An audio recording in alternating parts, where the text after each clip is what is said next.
ఇప్పుడు మనం తినేటువంటి ఈ ఆహార పదార్థం తింటూనే వస్తున్నాయి. ఇది అయితే వెరీ వెరీ డేంజరస్. దీంట్లో కానీ ఒక నెల రోజులు పార్సల్ తీసుకొచ్చి తింటే ఖచ్చితంగా మనకి క్యాన్సర్ వస్తుంది. ఈ టిఫిన్ పెట్టే ప్లేట్లలో ఇట్లాంటి పేపర్లు వేసి పెడుతుంటారు. మనం యాక్సెప్ట్ చేయొచ్చా? దాన్ని ప్రొజెక్ట్ చేయాలి. పార్సల్ మన పానీపూరీలు, బిర్యానీలు వీటిలో తెచ్చుకుంటున్నాం. వేడి వేడి బిర్యానీలు వేస్తే ఇవన్నీ దాంట్లో కరిగి మన క్యాన్సర్ 90% వచ్చే అవకాశం ఉంది.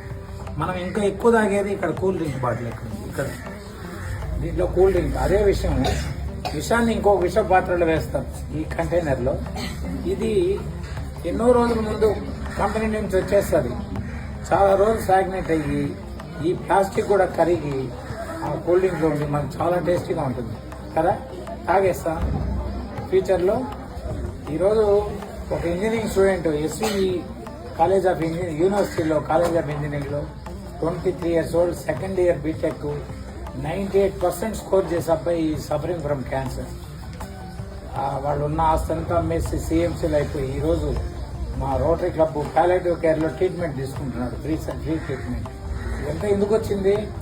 ఆ యూనివర్సిటీ ప్లాట్ఫామ్లో అంతా ఉండేదంతా ఇవే బిర్యానీ షాపులు, పానీపూరీలు, వాళ్ళు పెట్టించేది ఇట్లాంటి ప్లేట్లలో. ఇలా మనం పెట్టుకున్నామంటే దీనికి సిగ్గుపడకూడదు, భయపడకూడదు. కర్నూలులో ఒక లాయరు తనతోటే ఒక ప్లేట్ ఎప్పుడు పెట్టుకొని ఏ ఫంక్షన్కి వెళ్ళినా ఆయన ఈ ప్లేట్లోనే తింటున్నారని చెప్పేసి ఈ మధ్యకాలంలో వార్తల్లో కూడా నేను చదివాను.